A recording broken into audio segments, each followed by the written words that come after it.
The life of an introvert can occasionally be a solitary one.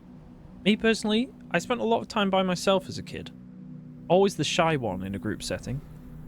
Even now, with a little more confidence and social skills under my belt, I still gravitate to small crowds of familiar people or a job where I can work alone. My whole life, especially growing up, gaming has been an escape, an adventure in the shoes of someone much more confident than me, or at least with some better social skills. As I got older, the protagonists of video games started to diversify. I'd see more characters who were quiet, stoic, and contemplative. Introverts, like me. And nowadays, with a growing list of diverse characters in gaming, or more options to create your own, more and more people can put themselves in the shoes of a fantasy adventurer, an explorer of the stars, or a student at Hogwarts. And there are more and more existing characters that relate to more and more people, like a detective, an Astartes, a superhero, a witcher, a bounty hunter, a rebellious teenager, a kid who was born in the wrong body, or the protagonist of the biggest video game of all time. Isn't that exciting? At the time of writing, it is early 2025, and we have a huge year for gaming coming up. I think every type of person is going to be satisfied this year, with some incredible AAA and indie releases alike. To start this year, I want to look back and reflect on some of the games and characters that I and many others have deeply connected with over the past few years. Specifically, the lessons we learn about heroism, doing the right thing, being kind to one another, and the importance of human connection. Mistook it for weakness. Now I will show strength, and you may mistake it for brutality. There is no escape for any of you. I shall hunt you to the ends of the earth and the end of time. I killed your friends. Really starting to irritate me.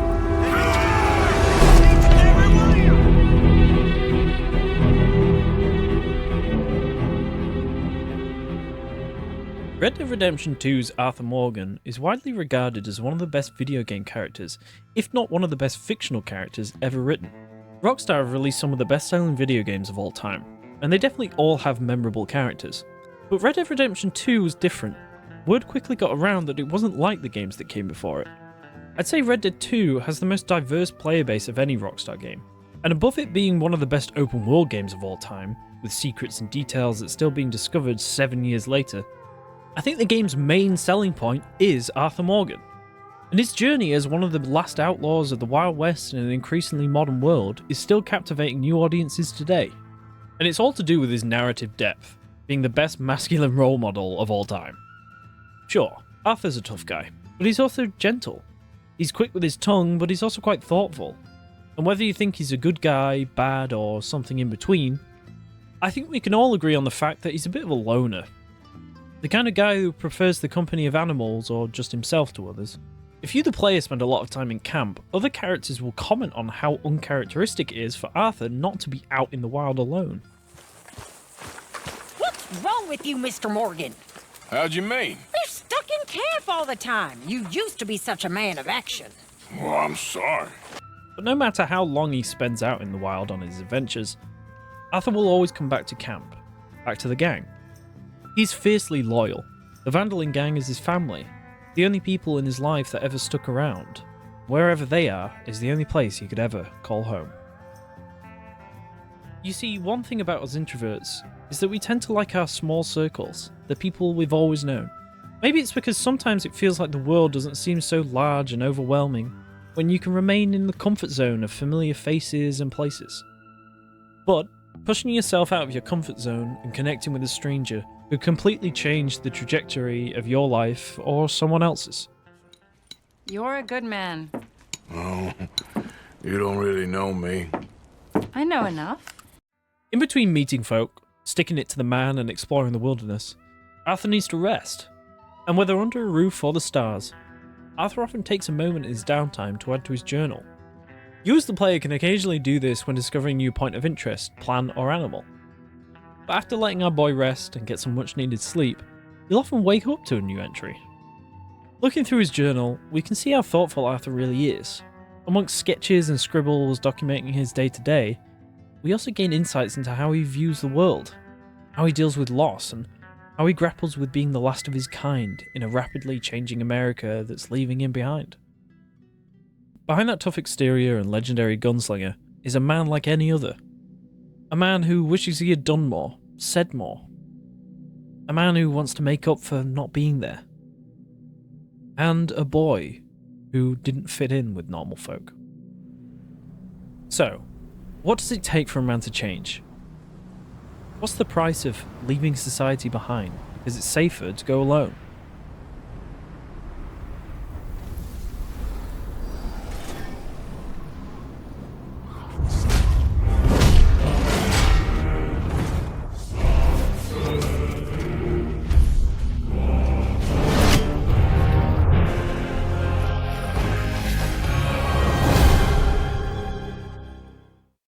God of War's Kratos has gone through one of the biggest metamorphoses of any character in gaming. The original trilogy's Kratos was an unstoppable force of nature, tearing and screaming his way through Greece like a freight train in his quest for revenge against the Greek pantheon. But after dying, coming back, killing Zeus and destroying Greece, Kratos could finally take a moment to breathe and look around at the path of non-stop destruction and trail of bodies left behind after his betrayal. So after inflicting his revenge against everyone who ever wronged him and his family, he could finally leave Greece behind, put down the blades, lock them away forever, and choose a life of peace. We next catch up with Kratos years later. In the past decades or more since he decided to lock away the memory of his violent past, he's been given a second chance at being a husband and a father. But we quickly realise this isn't the God of War we once saw take on the gods of ancient Greece with little regard for collateral damage, let alone his own life. This new Kratos is stoic, wise and contemplative, a man of few words, but quite clearly still carries the weight of his past. You walk as though Emir himself sits atop your shoulders. Haunted by his past, and by the death of his new wife and mother of his new son, Kratos' trauma and seemingly never being able to escape tragic loss has changed his personality completely, one of stoicism and a fear of not letting history repeat itself. We're not far from the place your father and I first met. We nearly took each other's heads off. But he's softened since then. Somewhat. But locking himself inside his own head, feeling shameful for the man he once was, made Kratos afraid of connecting with people, even with his own son. The physical journey of 2018's God of War is for Kratos and Atreus to leave their literal zone of comfort to spread phase ashes at the highest peak in all the realms. It's evident early on that it will be quite the journey with a host of dangers along the way. But of course, if you've played it, you know that the emotional journey is even more enthralling and gripping than the perfectly crafted vistas that you'll adventure through. Every hour of gameplay develops the relationship of the dad-son duo a little more than the last, with glimpses of Kratos' care for Atreus coming through as the young lad comes face to face with life-threatening danger more and more often. Upon meeting Brock, Sindri, Freya and Mimir, Kratos reluctantly comes out of his shell and starts to really feel like a father figure travelling with his son and his weird uncle. I'm going to cut off your head now. Fair enough. Kratos hiding his past and his true nature as a god does more harm than good and causes Atreus to fall ill to the point of almost dying. And thus we see Kratos at his most vulnerable. Freya! Open the door! We need your help! Woman, do you hear me? It is urgent! The boy has fallen ill! Freya! He's ill.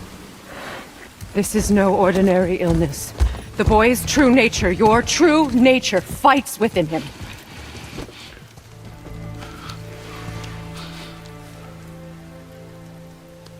I did this to him. Will you help me? Of course. There is a rare ingredient found only in Helheim. The keeper that protects the Bridge of the Damned. I need its heart. It is a land of unyielding cold. Fires cannot burn there, and no magic in all the 9 realms can create a blaze. As for the dead, your frost axe will be useless. Then I must return home. Dig up a past I swore would stay buried. Who you were before doesn't matter. This boy is not your past, he is your son. And he needs his father.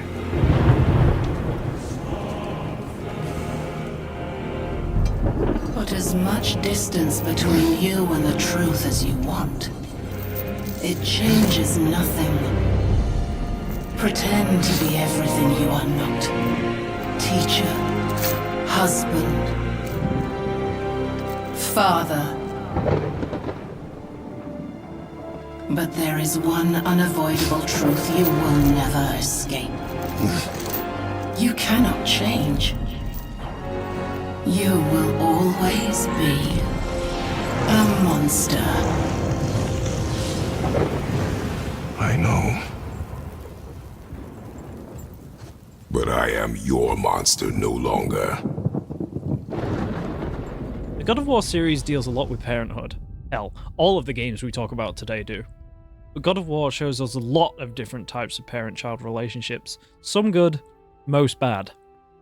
But just like Kratos' entire life had defying prophecy and choosing to be better, he journeys into hell and back for his son, faces his trauma for his son, climbs the highest peak in the realms for his son, and opens his heart for his son. By the time we reach Ragnarok, Kratos has finally learned how to talk to people again. He's learned to be a proper leader, and if I may be so bold, can finally be proud of himself as a father. There have been a few times over the years where a new video game release changes the industry forever.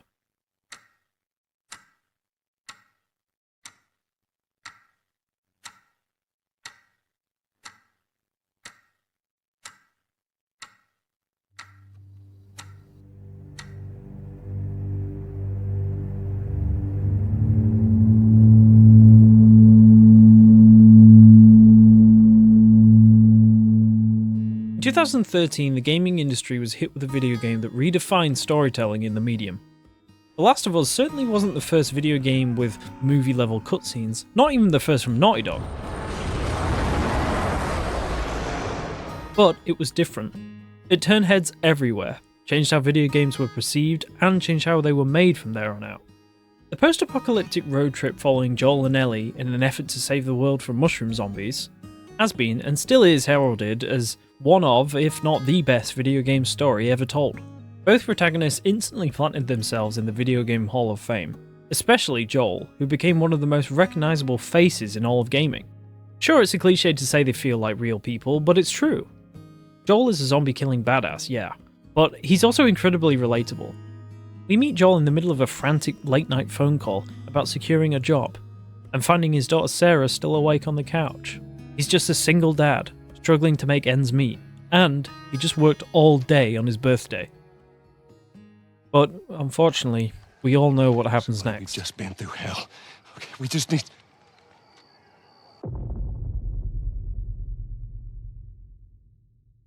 20 years later, Joel is almost unrecognisable. Not only is he older and a little beaten up, he's also clearly completely shut down emotionally. He's all business, purely oriented on living day to day. Sure, he has a connection with Tess, but you can tell he isn't much of a soft, romantic type. It's like we're on a date. Well, I am the romantic type. You got your ways.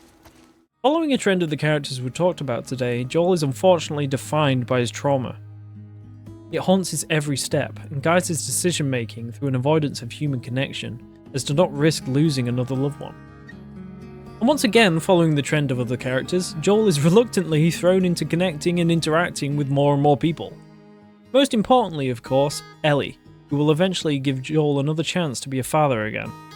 At the beginning of their journey across the country to create a vaccine from Ellie's immunity, Joel and Ellie do not get along well. Asshole! She's full of energy and plucky optimism, and Joel is grumpy and has no time for kids. Especially one who is a similar age to Sarah when she died. You can see why he's distant and almost adversarial towards Ellie in the early days of their relationship.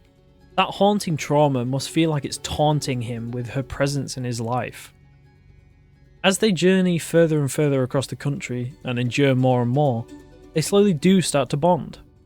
With Joel as a teacher to Ellie, who was born after the world ended, the world we live in may as well be like the Roman Empire.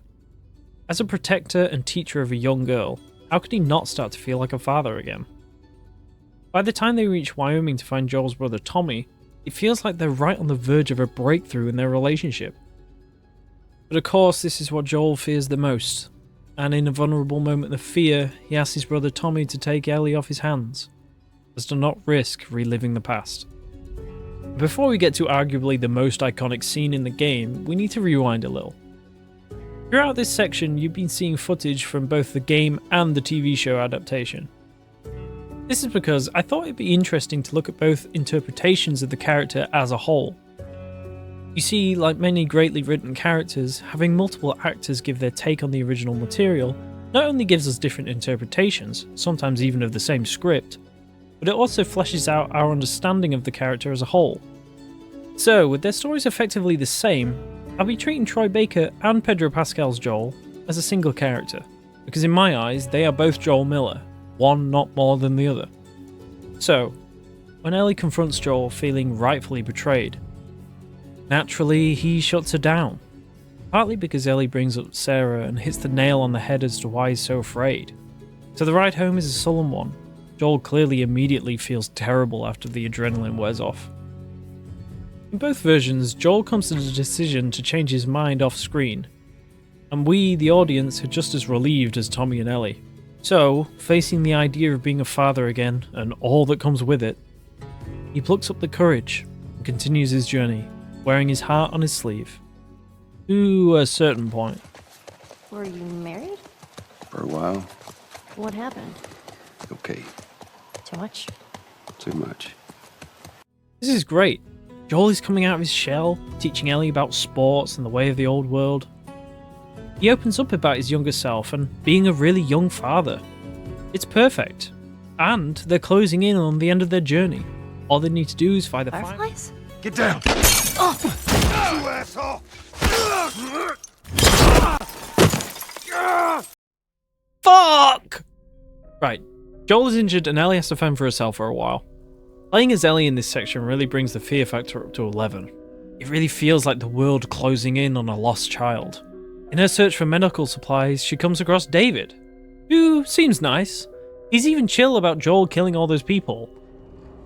Oh. He eats people. Oh. He's a PDF file. So, Ellie's in trouble, and Joel's dad sense is activated. Nobody is safe from a parent protecting their child. By this point, Ellie's escaped, but she's in grave danger. David is a fully grown...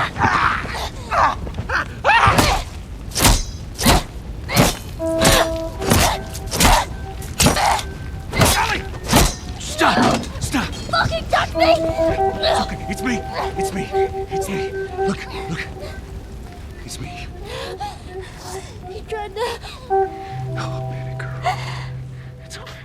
It's okay. All right, baby girl.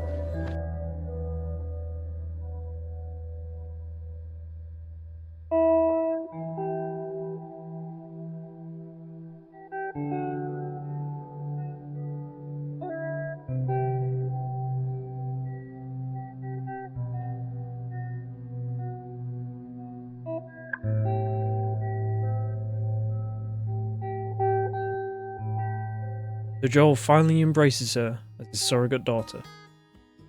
And just in time to complete their journey. On reaching their final stop, Joel even opens up a little about Sarah, something he's been avoiding for 20 years. He also opens up to Ellie about how he felt just after Sarah's death. And in a vulnerable moment, even admits that he considered taking his own life, but for some reason never went through with it. Ultimately, choosing to find a new reason every day to carry on. And finally, after 20 long years, he could finally heal his wounds through meeting Ellie. So time heals all wounds, I guess. It wasn't time that did it.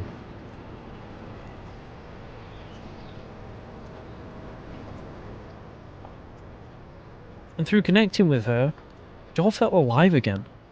He could finally forgive himself after being given a second chance to be a father. We soon come to realise that this journey, at least from Joel's perspective, was never about saving the world. He never even believed it would work. This whole thing was for her. She is his world. So he gives her the choice to turn around and just go home. What's the other option? Go back to Tommy's. Just be done with this whole damn thing. After all we've been through. Everything that I've done. It can't be for nothing. Ellie! Look, you made it! Come on! No! Ellie, give me your hand! Give me your hand before...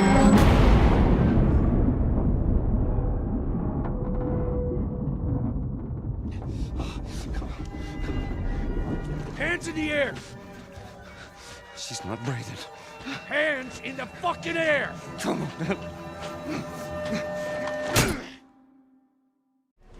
Where's Zoe? She wasn't hurt. Not even a scratch. She's being prepped for surgery. Cordyceps grows inside the brain. Find someone else. There is no one else. After being given a second chance, Joel will never leave her side again. World be damned. Unhook her. He'll protect his daughter, no matter the consequences.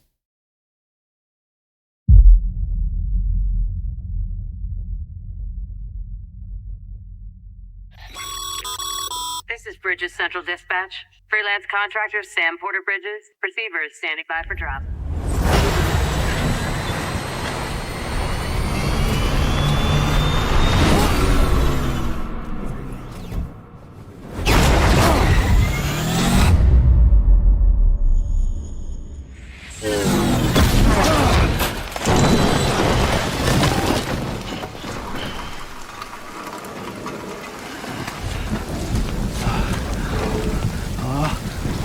No! Oh, great.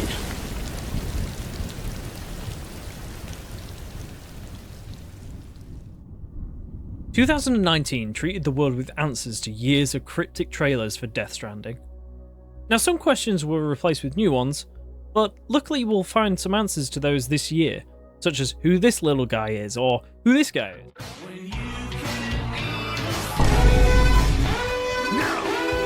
Not Solid Snake. Anyway, our first real introduction to Sam Bridges perfectly shows us what kind of person he is. One of his first audible sounds is a classic Norman Reedus, Daryl Dixon-esque grunt as he rips his hand away from Fragile. What the hell? You see, Sam has what's called Haphephobia, which is described as an irrational fear of physical touch. We know from the game's lore that he's had this disorder essentially his entire life, stemming from a lack of interaction with his parents when he was a child. This disorder has subsided quite a bit upon meeting his wife, but unfortunately it flared up to an extreme level following her death. Haphephobia isn't something that's often portrayed in literature. My personal first encounter with it was in Mark Haddon's novel The Curious Incident of the Dog in the Nighttime, about a young boy with Asperger's, Christopher Boone, who runs away from home and reluctantly braves the world alone after witnessing his father kill a dog in his front garden. Amongst everything, I always remembered his fear of being touched sticking with me the most when I first read it. Christopher's Haphephobia is a physical manifestation of his own struggle to connect and understand people. And of course, Haphephobia is a very real condition. In Death Stranding, Sam's Haphephobia is used in a similar way, but on a much larger scale, as a physical metaphor for his own lack of human connection, but also the entire world's inability to connect after the apocalypse drove everyone underground or behind walled cities. And of course, this is the foundation for the game's story. Sam Bridges learning to connect with others while he works tirelessly to bridge the gap between the scattered people of America. So back to Sam's introduction. He says, I make deliveries, that's all. Which gives us our first look at his disillusionment with the world. He survives day to day, just doing his job. Technically at this point in the game, Sam's name is just who he works for and his job title, Sam Porter, then Sam Porter Bridges. So Sam has accepted that the world is just the way it is now. And he's perfectly fine on his own. And his job rarely even requires him to interact with people face to face. And by this point in the game, he's not even carrying a fetus around. Someone's happy. Everyone calls Death Stranding a walking simulator, right? and that puts people off playing it even today.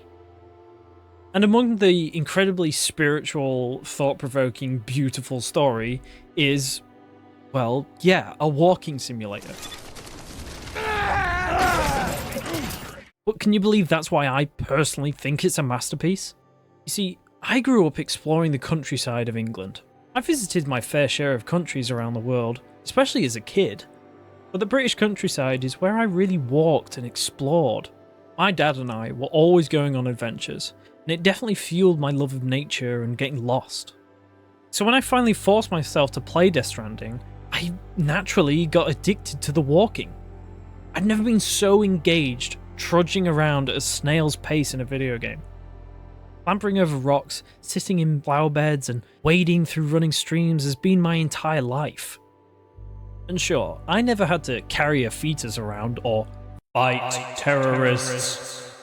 I have never felt so personally connected with a video game before. I mean, us introverts thrive on long walks or road trips, where we can put in our headphones and get lost in our thoughts. I mean, that's where I get my best ideas. And for the past couple of years, I've been writing my own video game stories. And speaking of listening to music on long walks, the game does this for you. If there aren't any threats on a journey in Death Stranding, you have nothing to do but be left with your thoughts. And the game knows this, and plays some of the most beautiful music ever put into a video game. Like my personal favourite band ever, TLOU, whose popularity exploded because of Death Stranding, and that's how I heard of them. Similarly to Death Stranding, I deeply connected with Red Dead 2 for the same reasons. A lot of my playtime in that game was spent alone, not seeing another NPC for multiple in-game days. That just feels so familiar. Long journeys lost in my own thoughts. So, on the topic of journeys, Sam's growth throughout Death Stranding is remarkable. Sure, he might be relatable at the start of the game if you're not a people person, but by the end of the game, Sam really comes out of his shell. I mean, he stands up to the president for God's sake, and says the longest sentence we ever hear him say without pausing. But in all seriousness, Sam spent so long by himself, so long avoiding human connection, because it's easier to go alone when you don't have to worry about losing someone along the way, to a man who reluctantly accepted the destiny thrust upon him, faced the ghosts of his past, and was instrumental in taking the first steps to save the world. I'm not saying you have to save the world or change people's lives, but we're all capable of greatness, and us introverts have a tendency to hide away and feel like we're not good enough, or just accept that we'll never fit in. But much like Arthur, Kratos, and Sam, sorry Joel, going out of our comfort zones and connecting with others can change your life and change your perspectives, or even possibly change someone else's life. So, by now you've probably realised that this video is a little bit more than just introverted video game characters.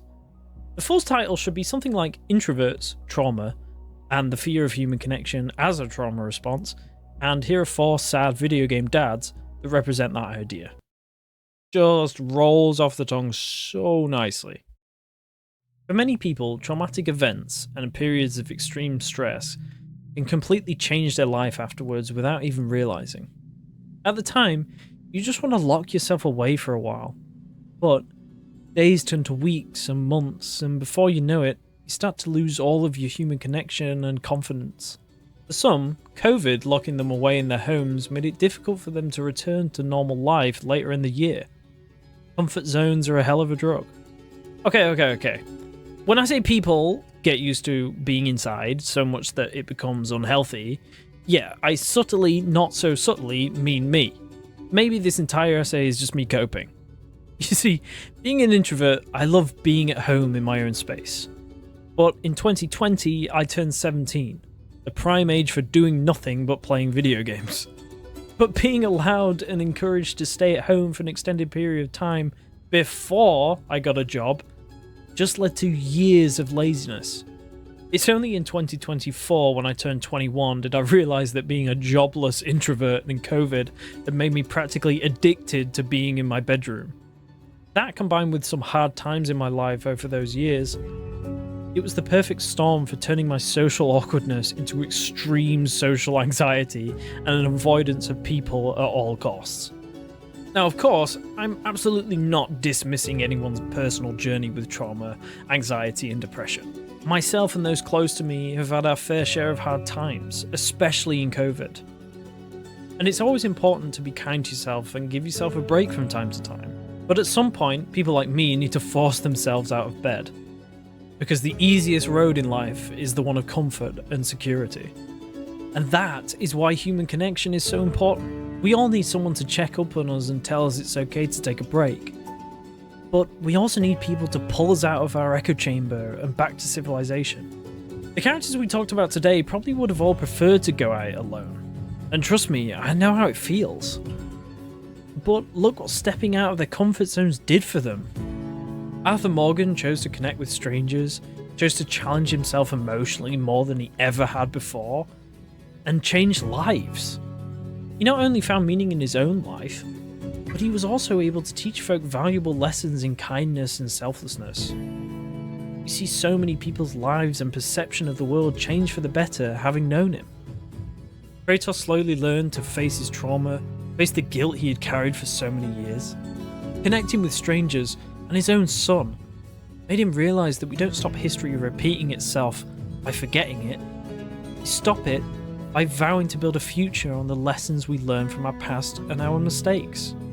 Joel finding it within himself to connect with strangers and allowing himself to be a parent and vulnerable again gives him a new lease of life. The light returns to his eyes after 20 years of shutting people out. He confronts his biggest fears and feels alive again, and he's given a little bit of hope that there really is a light in the darkness to fight for. And finally, Sam started as a complete loner, not having a real connection with any living human being, to embracing others emotionally and physically, and embracing his own potential. And of course, there are so many more characters I could have talked about, some that I even had to cut out of the video because it just would have been too long. So if you take anything away from this, it's that no matter what kind of person you are all capable of incredible things. So give yourself some credit, and don't hide your potential from the world. Because we humans are social creatures, and when we remember to connect and be kind to one another, we lift each other up to heights we never would have thought possible. Thank you very much for watching. Sitting round O'Reilly's beer joint telling tales of murder and slaughter. Suddenly a thought come into my head. I'd like to fuck O'Reilly's daughter. Tiddly-I-A, tiddly-I-A, tiddly-I-A for the one-eyed O'Reilly. Tiddly-I-A, Shit, piss, and corruption! blow it out your barracks bag. Riley had a big bass drum. Riley had a mind for murder and slaughter. Riley had a bright red glittering eye, and he kept that eye on his lovely daughter. Tiddly-I-A, tiddly-I-A, tiddly-I-A for the one-eyed Riley. Tiddly-I-A, Shit, piss, and corruption! blow it out your barracks bag. Police are now expanding their search for a missing McKinley County boy after 4 days with no leads. 14-year-old Drew Sharp was last seen by his parents Thursday morning. Authorities are extending their search today east from Crown Point to Hospa and Whitehorse.